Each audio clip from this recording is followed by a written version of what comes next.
চলো আজ আমি কাতলা মাছের মালাইকারিটা তোমাদের সাথে শেয়ার করি। প্রথমে মাছটি ধুয়ে একটু লবণ আর সামান্য একটু হলুদ মাখিয়ে নেব। আমি অল্পই হলুদ অ্যাড করব এগুলোতে, শুধু মাছেতেই দেব আর তরকারিতে দেব না। এরপর মাছগুলি সব এক এক করে ভেজে নেব। আমি একটু হালকা করেই ভাজবো।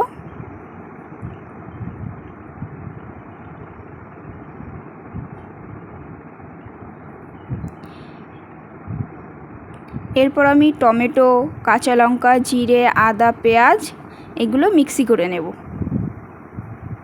তো হয়ে গেছে মিক্সি।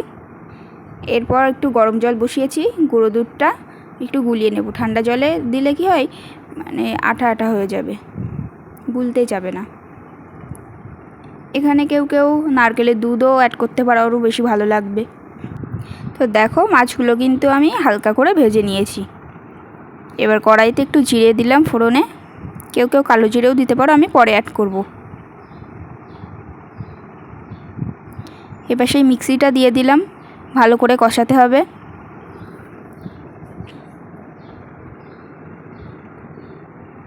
দেখো অনেকটাই কিন্তু জল শুকিয়ে এসছে। একটু লবণ দিয়ে নিলাম, দিয়ে একটু ঢেকে দেবো কিছুক্ষণের জন্যে। তো দেখো অনেকটাই শুকিয়ে এসছে। এবার আমি একটু কাঁচা লঙ্কা অ্যাড করব স্মেলের জন্যে, টেস্টটাও সুন্দর হয়। একটু চিনি দিলাম, গুঁড়ো দুধে একটু চিনি কম দিলেই হয়, কারণ দুধটা এমনিই মিষ্টি।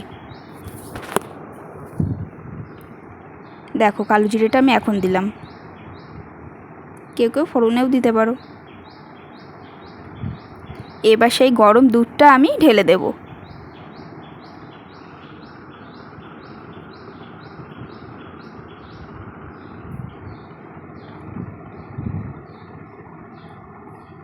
আবার ঢেকে দিলাম।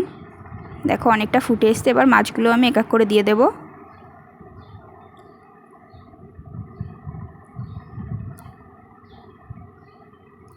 দিয়ে আমি আবারও ঢেকে দেবো এটা 10 মিনিটের জন্যে।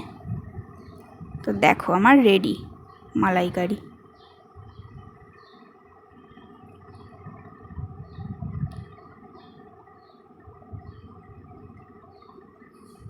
এবার আমি একটু গরম মশলা দিয়ে নামিয়ে নেব। তো দেখো নামিয়ে নিয়েছি, কেমন হয়েছে জানিও। সবাই ভালো থেকো, সুস্থ থেকো। আমার নতুন চ্যানেলটিকে সাবস্ক্রাইব করে দিও সবাই। টাটা।